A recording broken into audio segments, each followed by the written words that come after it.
Ok, vamos de vuelta. Si ven que estoy usando exactamente el mismo tono para el video y tengo la misma ropa es porque grabé un video exactamente después del otro. Pero ignoremos esa parte. Bien, primero vamos a hablar de esta área de memoria que nos da el ensamblador, digamos, o que tenemos en el ensamblador, que es un área pareja. ¿Cómo la vamos a manejar para simular, digamos, o para tener un heap y una pila? Y ya puede entonces empezar a pensar de forma como más normal de cómo hacemos para programar en C. Entonces vamos a eso igual al Sornal. Ok, entonces lo que va a hacer el ensamblador, pensemos que estamos trabajando en ensamblador para todos aquellos que se acuerdan y adoran Compi. Entonces tenemos el ensamblador y el ensamblador nos permitía definir un área de datos, digamos.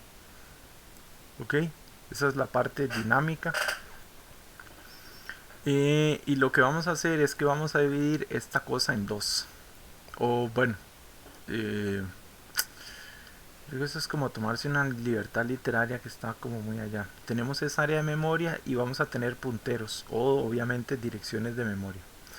Entonces este va a ser, aquí voy a tener el byte 0 y eso le voy a llamar el heap base. Heap base. Okay, y aquí por ejemplo si tomamos una área de memoria de 100 kilobytes o de 100 bytes para simplificar el ejemplo, entonces a esta parte de aquí le vamos a decir el stack base. Disculpen ahí los términos en Chinglish. Eh, ok, entonces tenemos la base de la pila. De hecho podemos ponerlo en español y no hay ningún problema, digamos, no cambia nada. La base del montículo. Vamos a dejarlo hip porque montículo siempre me ha sonado todo feo. No sé por qué. La base del hip. La base del hip. Y vamos a tener la base de la pila.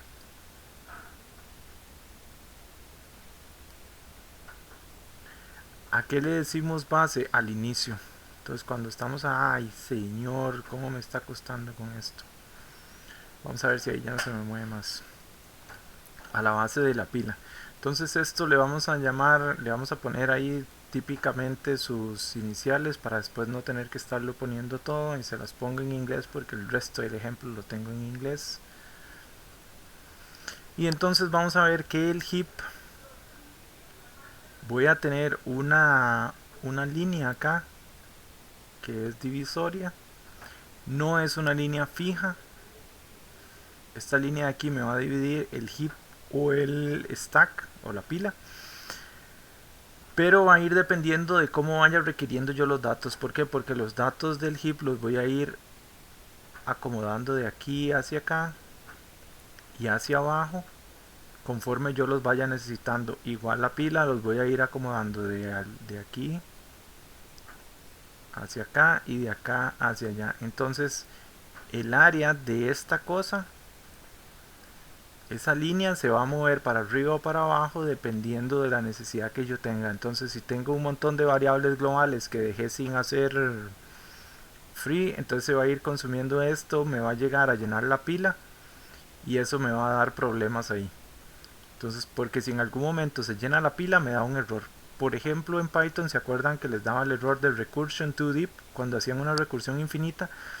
Eso es porque la pila empezaba a meter información de las llamadas, de las llamadas, de las llamadas, de las llamadas hasta que se comía toda la memoria y reventaba. O sea, cuando llegaba aquí, ya él reventaba y decía, hey, se me acabó el campo de la pila. Eso era lo que pasaba. Entonces a esta línea va a recibir como dos punteros. Bueno, en realidad son dos líneas. Vamos a tener dos líneas ahí que va a depender del tamaño que tengan en ese momento de los datos que hayan utilizado. Entonces tenemos esas dos líneas y a esta línea le vamos a decir tope del heap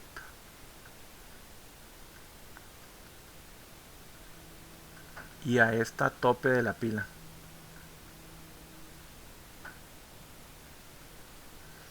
Ok, o sea en Chinglish HT y en Chinglish ST.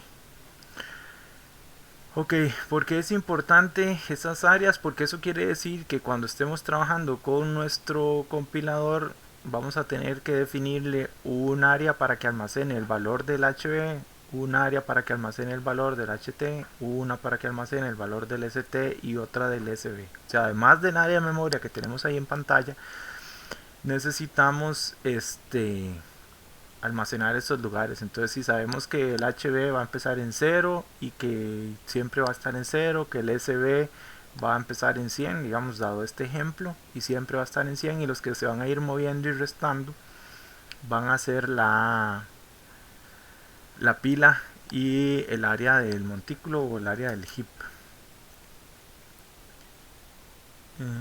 Sí. Ahí digamos entonces la verificación de saber cuándo se agotó la memoria es muy sencillo. Si HT y ST son lo mismo o uno es más grande que el otro, o sea, si ya se sobrepasaron.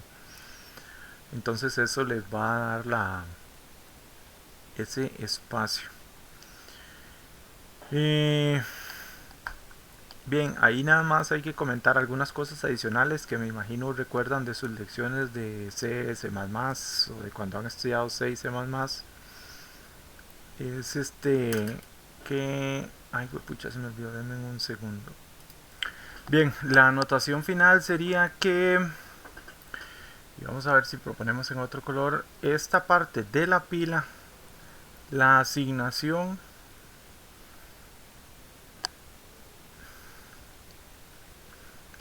y liberación revolucionaria es automática, digamos. Nosotros cuando estamos escribiendo el código ya ponemos el código para cuando se agrega y se saca memoria de la pila. Entonces esto es automática.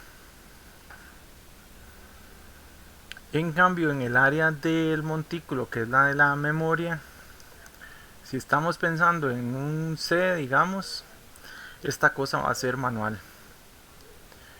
Entonces, bueno, vamos a ponerlo aquí como manual. Pero ese manual es que dentro de nuestro lenguaje nosotros tenemos que ver cuándo vamos a liberar, cómo vamos a liberar, cómo vamos a asignar. Entonces, por ejemplo, en Java o en los lenguajes, la mayoría de lenguajes orientados a objetos, asignamos cuando creamos una variable, digamos, con un new, pensando en Java, y se libera con el garbage collector. Ok, si es en C, entonces tenemos el calloc y el free. Si es Python, eso va a ser por alcance. Ese también tiene un garbage collector por ahí. Y entonces es manual, pero el usuario al final o el que programa no lo ve como tan manual. En la parte manual nosotros tenemos que pensarla, pues, al estar escribiendo nuestro compilador.